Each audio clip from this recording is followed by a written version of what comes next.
ദൈവ തിരുനാമത്തിന് മഹത്വമുണ്ടാവട്ടെ. Bible reading പ്രോഗ്രാമിൽ സംബന്ധിക്കുന്ന എല്ലാവർക്കും കർത്തൃനാമത്തിൽ സ്നേഹവന്ദനം അറിയിക്കുന്നു. ഇന്ന് നമ്മൾ വായിച്ച് ധ്യാനിക്കുന്നത് വിശുദ്ധ ലൂക്കോസിന്റെ സുവിശേഷം 17-ാം അധ്യായമാണ്. വിശുദ്ധ ലൂക്കോസിന്റെ സുവിശേഷം 17-ാം അധ്യായം. അവിടെ കർത്താവ് കുറച്ച് ശിഷ്യന്മാരോട് പറയുന്നു, പുലർച്ചകൾ ഉണ്ടാകാതിരിക്കുക അസാധ്യം, എങ്കിലും ആരെങ്കിലും അത് ഉണ്ടാക്കുന്നുവോ അവന് കഷ്ടം. ഈ ചെറിയവരിൽ ഒരുവന് പുലർച്ച ഉണ്ടാക്കുന്നതിനേക്കാൾ അവന്റെ കഴുത്തിൽ ഒരു തിരികല്ല് കെട്ടി കടലിൽ എറിയപ്പെടുന്നത് അവന് നന്ന്. ഇവിടെ ഇടർച്ച എന്നതിന് ചില ട്രാൻസ്ലേഷൻ ദുഷ്പ്രേരണ എന്ന വാക്കും കൊടുത്തിട്ടുണ്ട്. ഭൂമിയിൽ വൈരുദ്ധ്യങ്ങളുണ്ട്. ദൈവനിർമ്മിതമായ വൈരുദ്ധ്യങ്ങൾ ഭൂമിയിൽ നമുക്ക് കാണാൻ പറ്റും. ഉദാഹരണം, ഇപ്പോൾ പകലാണെങ്കിൽ ഏതാനും മണിക്കൂർ കഴിയുമ്പോൾ അത് രാത്രിയാവും. ഒരു കയറ്റമുണ്ടെങ്കിൽ ഒരു ഇറക്കമുണ്ട്. ധനവാനുണ്ട്, ദരിദ്രനുണ്ട്, കറുത്തവനുണ്ട്, വെളുത്തവനുണ്ട്, സ്ത്രീയുണ്ട്, പുരുഷനുണ്ട്, മഴയുണ്ട്, വെയിലുണ്ട്. ഇങ്ങനെ നമ്മൾ നോക്കുമ്പോൾ ഒന്നിനു വിരുദ്ധമാണ് മറ്റൊന്ന് എന്ന് നമുക്ക് പറയാൻ പറ്റും. ഈ വൈരുദ്ധ്യങ്ങളൊക്കെ ദൈവനിർമ്മിതമാണ്. പക്ഷെ ആ വൈരുദ്ധ്യങ്ങളൊക്കെയും, അതാണ് ഈ പ്രപഞ്ചത്തിന്റെ ശക്തിയും ചൈതന്യവും എന്ന് പറയുന്നത്. എപ്പോഴും പകൽ മാത്രമാണെങ്കിലോ, അല്ലെങ്കിൽ രാത്രി മാത്രമാണെങ്കിലോ, മഴ മാത്രമാണെങ്കിലോ, വെയിൽ മാത്രമാണെങ്കിലോ, ധനവാന്മാര് മാത്രമേ ഉള്ളെങ്കിലോ, ദരിദ്രന്മാര് മാത്രമേ ഉള്ളെങ്കിലോ, സ്ത്രീകൾ മാത്രമേ ഉള്ളെങ്കിലോ, പുരുഷന്മാർ മാത്രമേ ഉള്ളെങ്കിലോ ഈ പ്രപഞ്ചം നിലനിൽക്കുകയില്ല. ആ വൈരുദ്ധ്യങ്ങൾ ഒന്നിന് പൂരകമാണ്. അവ ഒരിക്കലും ദോഷകരമില്ല. ഇതൊക്കെ ദൈവനിർമ്മിതവുമാണ്.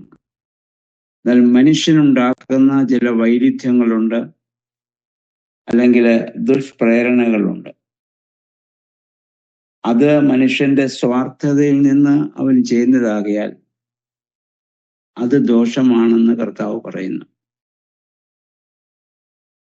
മനുഷ്യൻ അത് മനഃപൂർവ്വം അവന്റെ സ്വാർത്ഥതയ്ക്ക് വേണ്ടി ചെയ്യുന്നതാണ്. യൂദോസ് കറിയോത്ത യേശുവിനെ ഒറ്റുകൊടുത്തു. അതിനെ ന്യായീകരിക്കുന്നവരുണ്ട്. യേശുവിനെ ആരെങ്കിലും കാണിച്ചു കൊടുക്കണ്ടേ? യേശുവിനെ പിടിക്കപ്പെടാതെ എങ്ങനെയാണ് ക്രൂശിക്കപ്പെടാൻ പറ്റുക? യേശു ക്രൂശിക്കപ്പെടാതെ എങ്ങനെ ലോകത്തിന് രക്ഷയുണ്ടാകും? അങ്ങനെ ചിന്തിക്കുമ്പോൾ യൂദാസിനെ കുറ്റം പറയുന്നത് തെറ്റാണോ എന്ന് ചിലർ ചോദിച്ചിട്ടുണ്ട്. പക്ഷെ യൂദോസ് കറിയോത്ത എന്തിനാണത് ചെയ്തത്? അവൻ ക്രൂശിക്കപ്പെടട്ടെ, അതുകൊണ്ട് രക്ഷയുണ്ടാവട്ടെ എന്നുള്ള ചിന്തയോടുകൂടി അല്ലല്ലോ. തനിക്ക് 30 വെള്ളിക്കാശ് കിട്ടും, യേശു രക്ഷപ്പെടുകയും ചെയ്യും എന്നുള്ള ചിന്തയിൽ നിന്നാണ് അവൻ ആ പ്രവൃത്തി ചെയ്യേണ്ടി വന്നത്. മനുഷ്യനുണ്ടാക്കുന്ന എല്ലാ വൈരുദ്ധ്യങ്ങളും മനുഷ്യന്റെ സ്വാർത്ഥതയിൽ നിന്നുണ്ടാകുന്നതാണ്, അല്ലെങ്കിൽ ദുഷ്പ്രേരണകൾ. അത് അറിവില്ലാത്തവനോ എളിയവനായ ഒരാളിലൂടെ നമ്മൾ അങ്ങനെ ദുഷ്ടത ചെയ്യാൻ പ്രേരിപ്പിക്കുന്നെങ്കിൽ കർത്താവ് പറയുന്നു, അങ്ങനെയുള്ളവർ ജീവിച്ചിരിക്കുന്നതിനേക്കാൾ മരിക്കുന്നതാണ് നല്ലത്. അവിടെ കഴുത്തിലൊരു കല്ല് കെട്ടി കടലിൽ എറിയുക എന്ന് പറഞ്ഞാൽ അത് സ്വാഭാവികമായി കടലിൽ വീണാലും മരിച്ചു പോകാനാണ് സാധ്യത.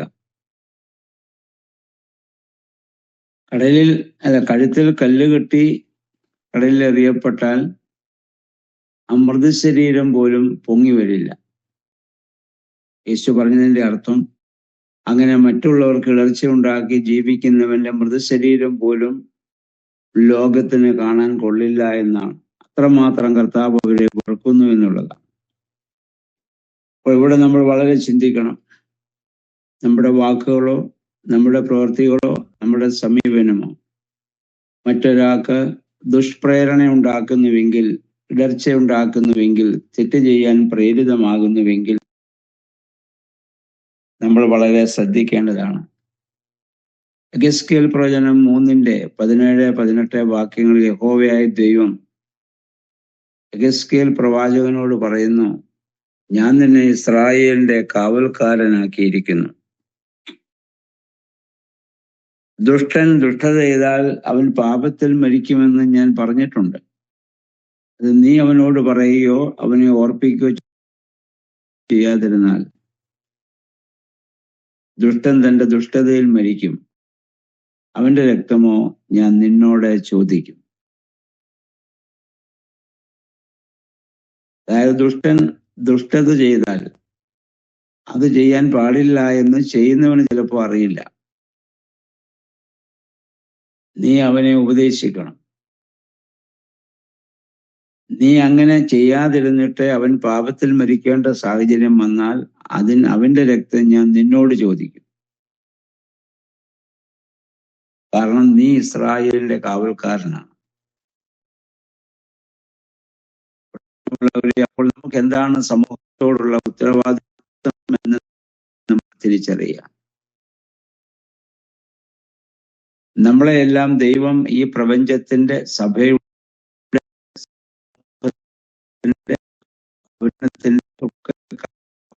ായിട്ട് ദൈവം നിയമിച്ചിരിക്കുന്നു. അങ്ങനെ കാവൽക്കാരനായിരിക്കുന്ന ഒരാളെ സംബന്ധിച്ചിടത്തോളം ശത്രു അതിൽ പ്രവേശിക്കാതെ സൂക്ഷിക്കാനുള്ള ഉത്തരവാദിത്വം നമുക്കുണ്ട്. ഏതെന്ന പ്രദേശ 32:17 നമ്മൾ നേരത്തെ ചിന്തിച്ചതാണ്. യഹോവയായ ദൈവം മനുഷ്യനെ ആക്കുമ്പോൾ 2 ഉത്തരവാദിത്വം: 1 തോട്ടത്തിൽ വേല ചെയ്യണം, 2 അതിൽ ശത്രു പ്രവേശിക്കാതെ സൂക്ഷിക്കണം. അവർ വേല ചെയ്തിട്ടുണ്ടാവാം, പക്ഷെ ശത്രു പ്രവേശിക്കാതെ സൂക്ഷിക്കാൻ സാധിച്ചില്ല. ശത്രുവാകുന്ന പിശാചിന്റെ വാക്കിന് വിധേയരാകേണ്ടി വന്നത് കൊണ്ടാണ് അവർ തോട്ടത്തിൽ നിന്ന് പുറത്തു പോകേണ്ട സാഹചര്യം. ഇതുപോലെ നമ്മൾ മുഖാന്തരം ഒരാൾ പാപത്തിലേക്ക് വീണു പോകാൻ നമ്മുടെ ചിന്തകളോ പ്രവൃത്തികളോ സമീപനമോ ഇടയാകരുത് എന്ന കാര്യം പ്രത്യേകം ഓർക്കുക. പിന്നെ കർത്താവ് ഒരു കാര്യം കൂടി പറഞ്ഞു: സൂക്ഷിച്ചുകൊള്ളുക. സഹോദരൻ തെറ്റ് ചെയ്താൽ അവനെ ശാസിക്കണം, പശ്ചാത്തപിച്ചാൽ അവനോട് ക്ഷമിക്കണം.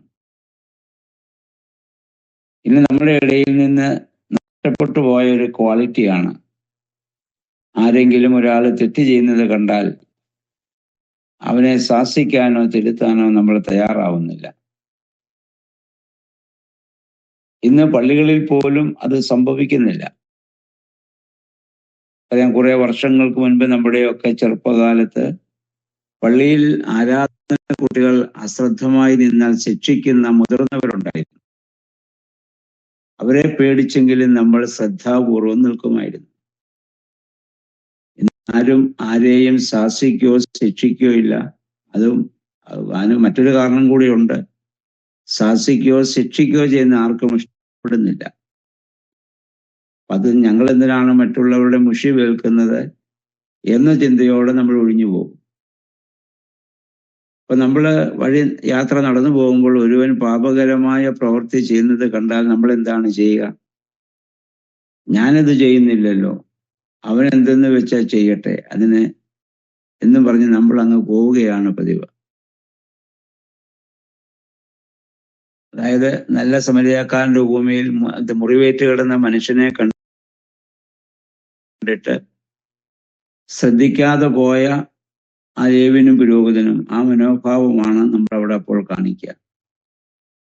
പലരും തെറ്റ് ചെയ്യുന്നത് അവിടെ അറിവില്ലായ്മയിൽ നിന്നായിരിക്കാം, എങ്കിൽ അവരെ ശാസിക്കാൻ സ്നേഹത്തിൽ നിന്നാണ് ആ ശാസന. അത് നമ്മൾ പരസ്യമായിട്ട് ചെയ്യേണ്ടതല്ല.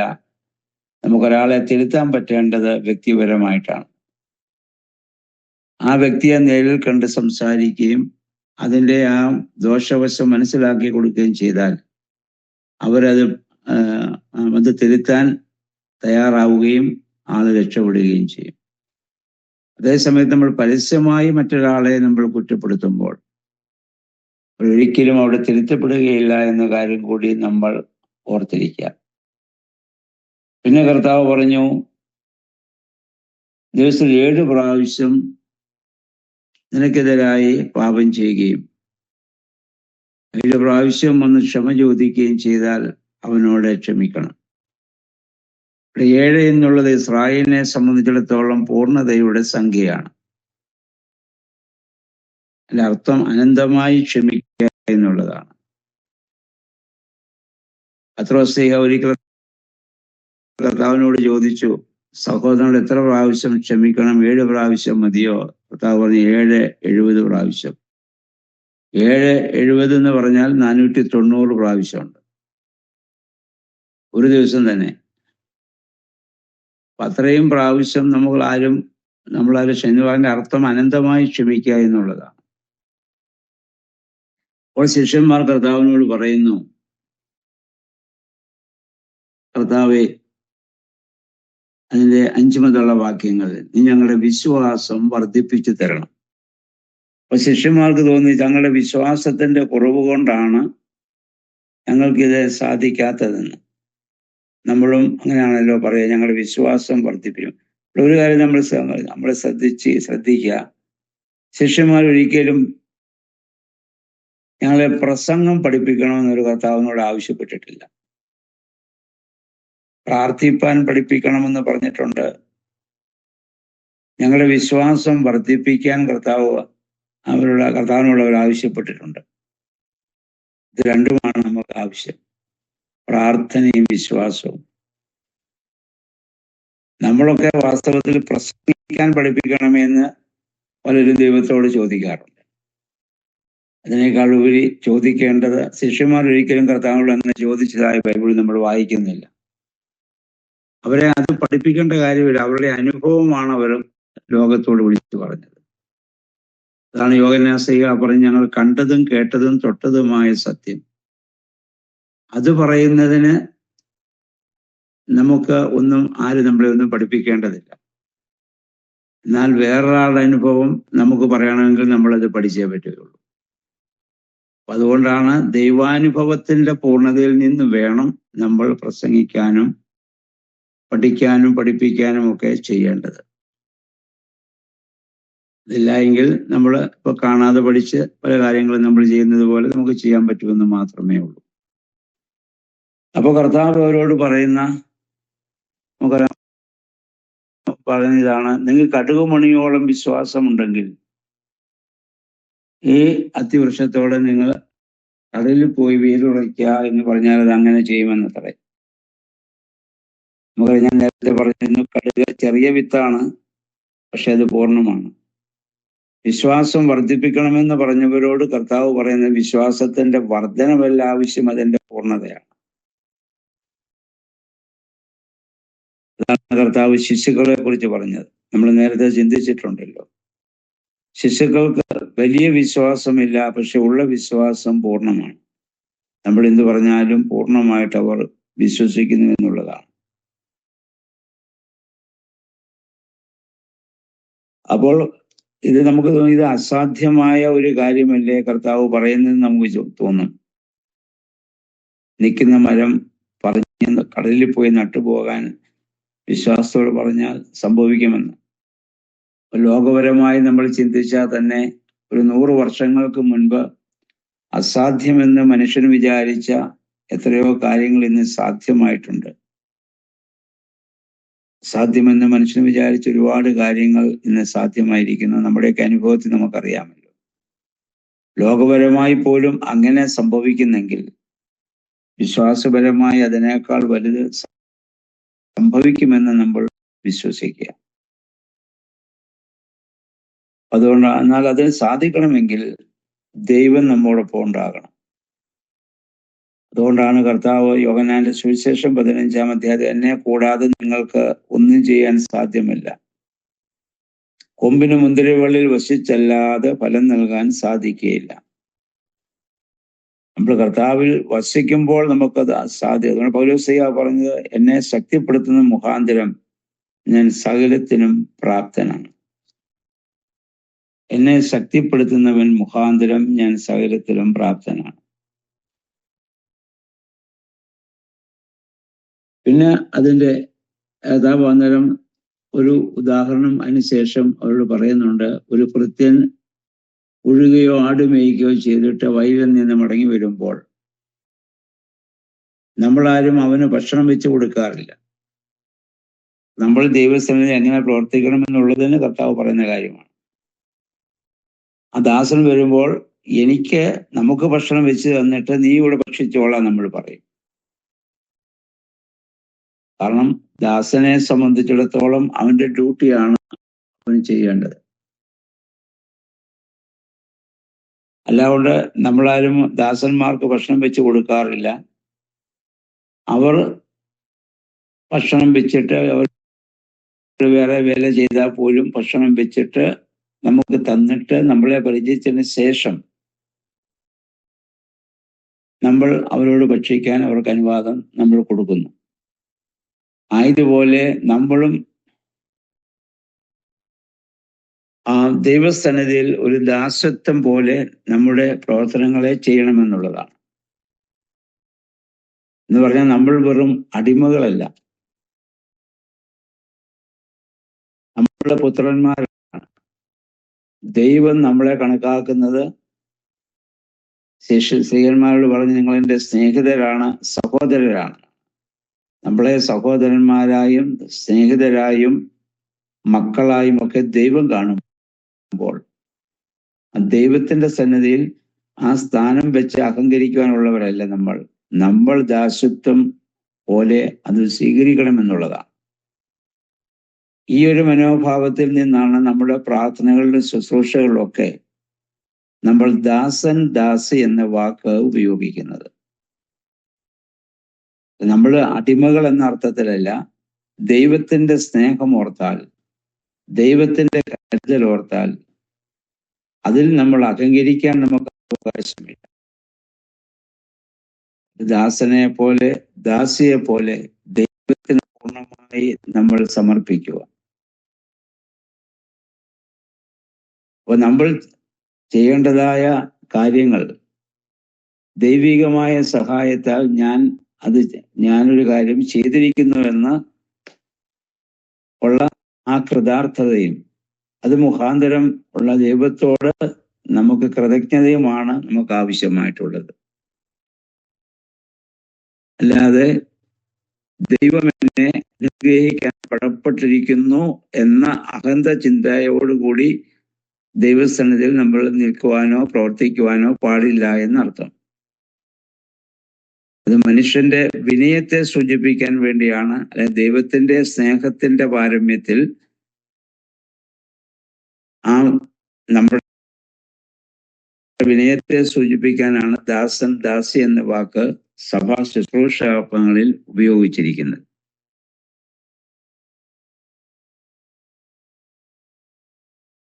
ഇനി നമ്മൾ അതിന്റെ 11 മുതലുള്ള വാക്യങ്ങൾ വായിക്കുമ്പോൾ 10 കുഷ്ഠരോഗികൾക്ക് ലഭിക്കുന്ന സൗഖ്യമാണ്. കർത്താവ് ജെറുസലേമിലേക്ക് യാത്ര ചെയ്യുമ്പോൾ ഒരു ഗ്രാമത്തിൽ കർത്താവ് പ്രവേശിച്ചു. അപ്പൊ 10 കുഷ്ഠരോഗികൾ ദൂരെ വന്ന് നിന്നുകൊണ്ട് കർത്താവെ ഞങ്ങളുടെ മേൽ കരുണ ചെയ്യണമേ എന്ന് അപേക്ഷിച്ചു. കുഷ്ഠരോഗിക്ക് അടുത്ത് വരുവാൻ അവകാശമില്ലല്ലോ. ഇത്ര അടി ദൂരെ അവന് മാറി നിൽക്കാനേ സാധിക്കുകയുള്ളൂ. ഇതിനു മുമ്പ് കർത്താവ് പല കുഷ്ഠരോഗികളെ തൊട്ട് സൗഖ്യമാക്കി നമ്മൾ വായിച്ചിട്ടുണ്ട്. എന്നാൽ ഇവര് ദൂരെ നിന്നുകൊണ്ട് കർത്താവിനോട് അപേക്ഷിക്കുകയാണ്, കർത്താവെ ഞങ്ങളോട് കരുണ തോന്നണം. അപ്പൊ കർത്താവ് ഞങ്ങൾക്ക് സൗഖ്യം വരട്ടെ എന്ന് പറയുന്നില്ല.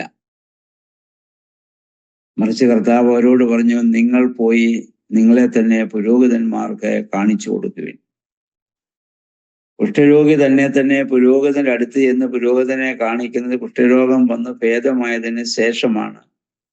സാക്ഷ്യപത്രം അല്ലെങ്കിൽ സർട്ടിഫിക്കറ്റ് പുരോഹിതനിൽ നിന്ന് വാങ്ങുന്നതിന് വേണ്ടിയിട്ടാണെന്ന് ലേവ്യ സംഖ്യാ പുസ്തകങ്ങളൊക്കെ നമ്മൾ വായിച്ചിട്ടുണ്ട്. പക്ഷെ കർത്താവ് സൗഖ്യമാകട്ടെ എന്നൊരു വാക്കിവിടെ പറയുന്നില്ല. പോയി പുരോഹിതനെ കാണിക്കാൻ പറയുമ്പോൾ അവർക്ക് സൗഖ്യം വന്നിട്ടുമില്ല. അപ്പൊ നമ്മൾക്ക് വായിക്കുന്നത് പോയ വഴിയിൽ അവർക്ക് സൗഖ്യം ലഭിച്ചു എന്നാണ്. ഈ 10 കുഷ്ഠരോഗികളുടെ പ്രത്യേകത എന്താണ്?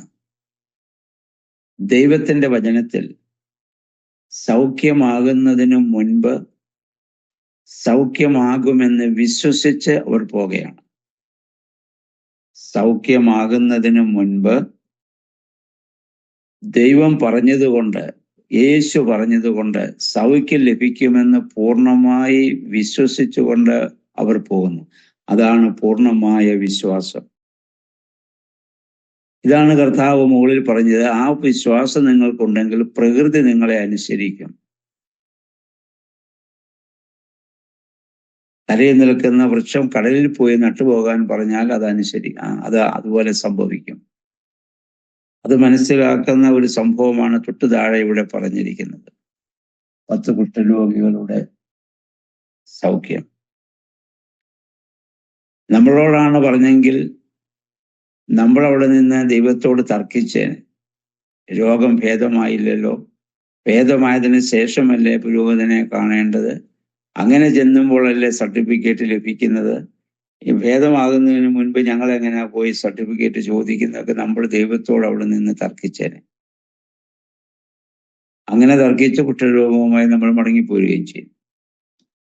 ഇതാണ് ദൈവസന്നിധിയിൽ നമുക്കുണ്ടാവേണ്ട വിശ്വാസം. അനുഗ്രഹം ലഭിക്കുന്നതിന് മുൻപ് ലഭിച്ചുവെന്ന വിശ്വാസത്തോടെ പ്രാർത്ഥിക്കുക. അത് മറ്റൊരു ഭാഗത്ത് കർത്താവ് പറയുന്നുണ്ടല്ലോ, നിങ്ങൾ 2 പേര് ഒരുമനപ്പെട്ട് പ്രാർത്ഥിക്കുമ്പോൾ ഏത് വിഷയത്തിന് വേണ്ടി പ്രാർത്ഥിക്കുന്നുവോ അത് ലഭിച്ചു എന്ന വിശ്വാസത്തോടു കൂടി നിങ്ങൾ പ്രാർത്ഥിക്കുക. ഇവിടെ വിശ്വാസത്തിന്റെ ശക്തിയാണ് ഈ സംഭവത്തിലൂടെ നമുക്ക് വെളിപ്പെടാൻ നമുക്ക് വെളിപ്പെട്ട് കിട്ടുന്നത്. ഇനി ആ സൗഖ്യം ലഭിച്ചവരിൽ ഒരാൾ തിരിച്ചു വന്ന് യേശുവിനോട് നന്ദി പറയുന്നുണ്ട്. അവൻ സമര്യനായിരുന്നു എന്ന് നമ്മൾ പറയുന്നു. ഒരാൾ സമര്യൻ എന്ന് എടുത്തു പറയുന്നതിനാൽ ബാക്കി 9 പേര് ഒരാളായിരുന്നു, അവർ യഹൂദന്മാരായിരിക്കണം, യാതൊരു സംശയമില്ല. ദൈവത്തിന്റെ സ്വന്തം ജനമെന്ന് വിളിക്കപ്പെടുന്ന, അങ്ങനെ അബ്രാഹാമിന്റെ മക്കളെന്ന് അഭിമാനിക്കുന്ന, ദൈവത്തിന്റെ സ്വന്തം ജനമെന്ന് അഭിമാനിക്കുന്നവർ ഇങ്ങോട്ട് തിരിച്ചു വന്നില്ല. അവരവരുടെ വഴിക്ക് പോയി. അവരെന്തായിരിക്കണം അവർ തിരിച്ചു വരാഞ്ഞത്? ഒരുപക്ഷെ അവർ ഇങ്ങനെ ചിന്തിച്ചു കാണും, ഞങ്ങൾ യഹൂദന്മാർ, യേശുവും യഹൂദൻ, സൗഖ്യം ദൈവത്തിൻ്റെത്, അതിന് അവനോടെന്ത് നന്ദി പറയാനാണ്?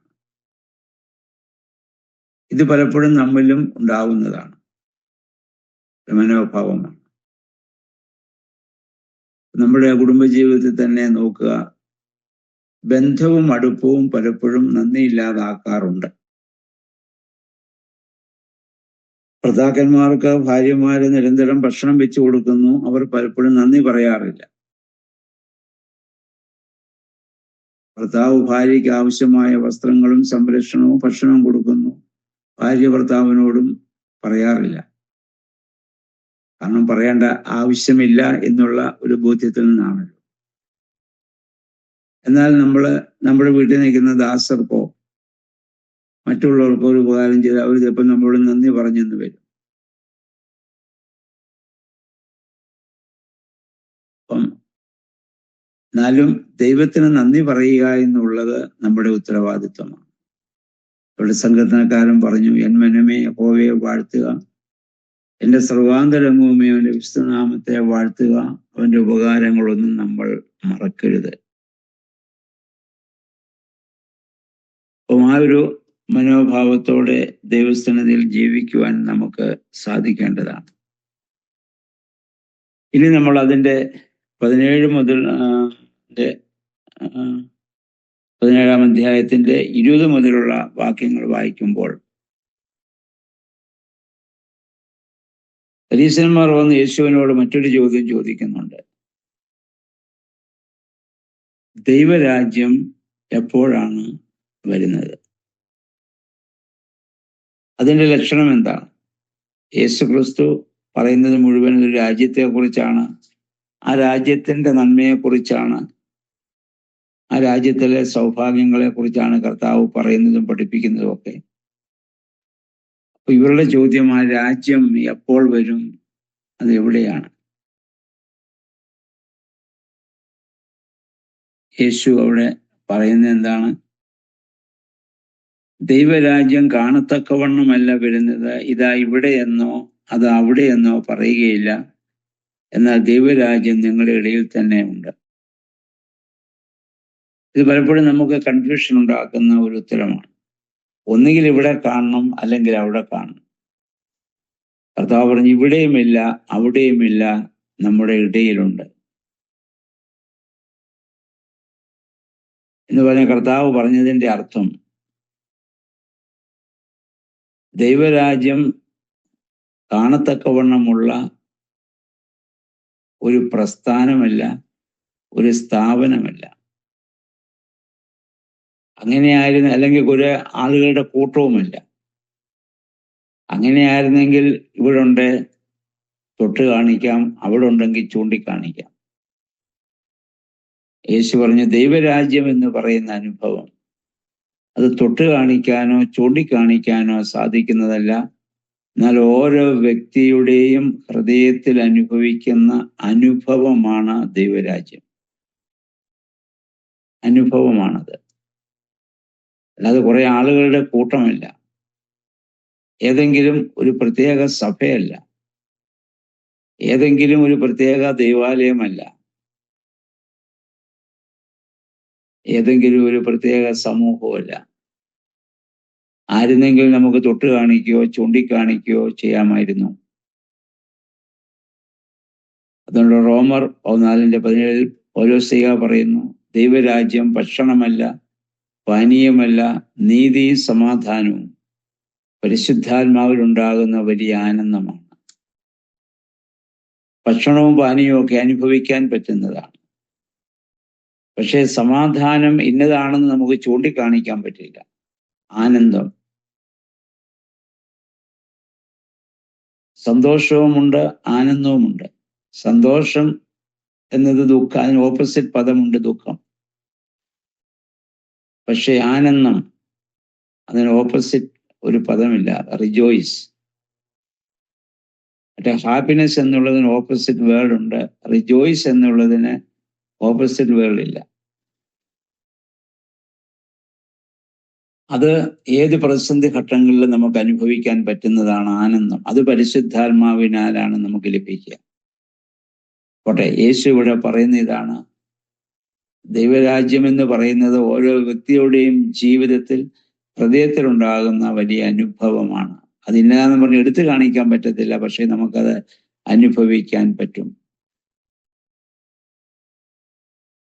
ആ അനുഭവം ആണ്, ആ അനുഭവത്തിലേക്ക് നമ്മൾ കടന്നു വരുന്നത് ദൈവം നമ്മിലും നാം ദൈവത്തിലും വസിക്കുമ്പോഴാണ്.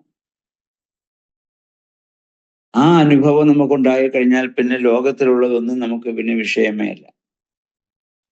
ആ ആനന്ദം വന്നപ്പോഴാണ് പൗലോസ് പറഞ്ഞത്, ദൈവസ്നേഹത്തിൽ നിന്ന് എനിക്ക് ഇനിയും വേർപെടാനാവില്ല, വേർപെടുത്താൻ ഒരു ശക്തിക്കും പറ്റില്ല, ഉയരത്തിനോ ആഴത്തിനോ. നമ്മൾ നേരത്തെ ചിന്തിച്ചാണല്ലോ, ഒന്നിനും പറ്റില്ല. ഞാൻ മരിച്ചു, ക്രിസ്തുവിൽ മറിഞ്ഞു, ഇനി എന്നിൽ ജീവിക്കുന്നത് ഞാനല്ല, ക്രിസ്തു അത്ര എന്ന് പറയാൻ സാധിച്ചത് അപ്പോഴാണ്. അപ്പോൾ ആ ഒരു വലിയ അനുഭവമാണ് ദൈവരാജ്യം എന്ന് പറയുന്നത്. ദൈവരാജ്യം രണ്ട് ബന്ധങ്ങളിലാണെന്ന് നമുക്കറിയാം. ഒന്ന് മനുഷ്യന് ദൈവത്തോടുള്ള ബന്ധവും, രണ്ട് മനുഷ്യനുള്ള ബന്ധവുമാണ്. ഇതൊക്കെ നമ്മൾ നേരത്തെ ചിന്തിച്ചിട്ടുള്ളതാണല്ലോ. അപ്പോൾ പിന്നീട് അതിൻ്റെ 23 മുതൽ 37 വരെയുള്ള വാക്യങ്ങൾ തൻ്റെ രണ്ടാമത്തെ വരവിനെ കുറിച്ചുള്ള ഉത്ബോധനമാണ് കർത്താവ് ഇത് നൽകുന്നത്.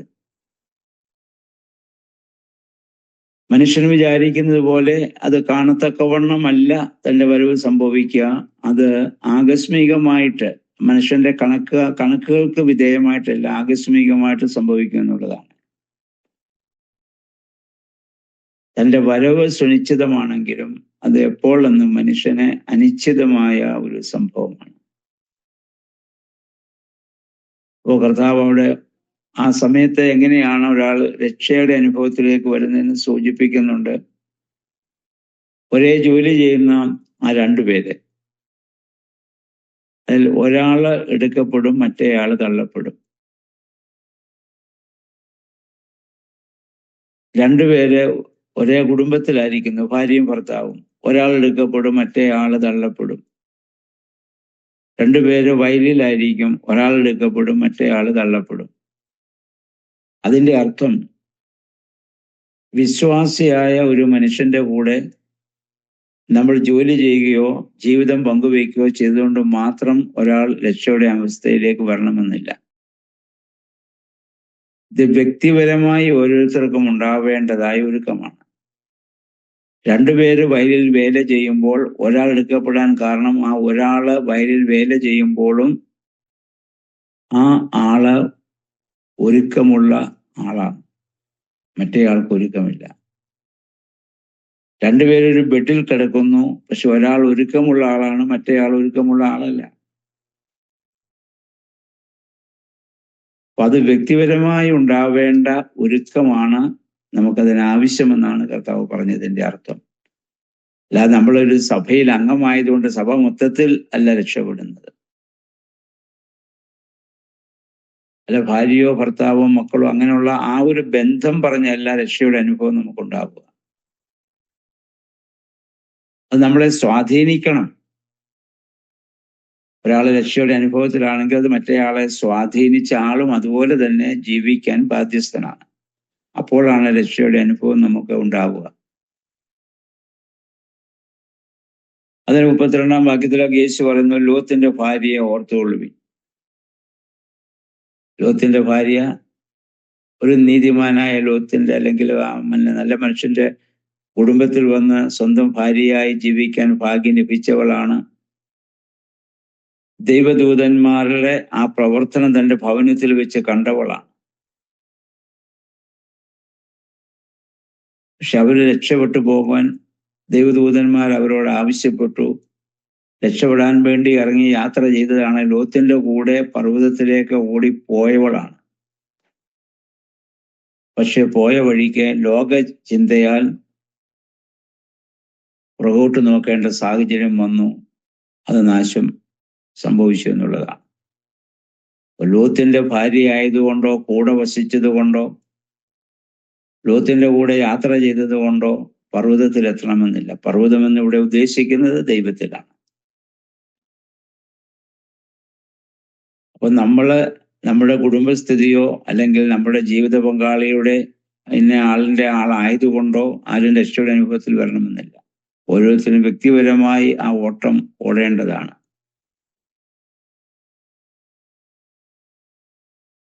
അന്ന് ദൈവദൂതൻ പറഞ്ഞു, നീ പുറകോട്ട് നോക്കരുത്, നേരെ ഓടണം. ലോകത്തതനുസരിച്ച് മുന്നോട്ടോടി. പക്ഷെ ഭാര്യ ലോകപരമായ ചിന്തകളാൽ പുറകോട്ട് നോക്കേണ്ടി വന്നു. ദൈവം നമ്മളെ ആവശ്യപ്പെട്ടിരിക്കുന്നത് ക്രൈസ്തവരായ നമ്മൾ ദൈവമെന്ന പർവ്വതത്തെ ലക്ഷ്യമാക്കി ഓടേണ്ടവരാണ്. പക്ഷെ പലപ്പോഴും നമ്മൾ അങ്ങനെ ഓടാൻ നമ്മൾ തയ്യാറാവുന്നവരാണ്. അതാണ് നമ്മൾ വേദപുസ്തകം വായിക്കുന്നത്, പ്രാർത്ഥിക്കുന്നത്, ആരാധിക്കുന്നതൊക്കെ ആ ഓട്ടത്തിന്റെ ഒരു ഭാഗമാണ്. പക്ഷെ നമ്മുടെ ചിന്ത മുഴുവൻ പിന്നിലാണ്. നമ്മുടെ സമ്പാദ്യങ്ങളിലും നമ്മുടെ കഴിവുകളിലും നമ്മുടെ സാഹചര്യങ്ങളിലൊക്കെയാണ് നമ്മൾ ആശ്രയം പൂർണ്ണമായി വെക്കുക. അതുകൊണ്ടാണ് പുറകോട്ട് നോക്കുന്ന അനുഭവം നമുക്കുണ്ടാവുക. അതുണ്ടാവാതെ മുന്നോട്ട് തന്നെ ലക്ഷ്യമാക്കി ആ പർവ്വതത്തെ ദൈവത്തെ ലക്ഷ്യമാക്കി ജീവിക്കുന്ന ഒരു ജീവിതത്തിലേക്ക് വരുവാൻ വേദപുസ്തക വായനകളും ധ്യാനങ്ങളും പ്രാർത്ഥനകളും നമ്മെ സഹായിക്കണം. ഇന്ന് പകൽക്കാലം ഈ 17-ാം അധ്യായം നല്ല പല ചിന്തകളും നമുക്ക് നൽകിയിട്ടുണ്ടല്ലോ. അതൊക്കെ ഒന്നുകൂടി പ്രാവശ്യം വായിച്ച് ധ്യാനിച്ച് അതനുസരിച്ച് നമ്മുടെ ജീവിതത്തെ ക്രമപ്പെടുത്തുവാൻ നമുക്ക് ഇടയാകണം. അതിന് ദൈവത്തിന്റെ പരിശുദ്ധാത്മാവ് നമ്മെ സഹായിക്കട്ടെ.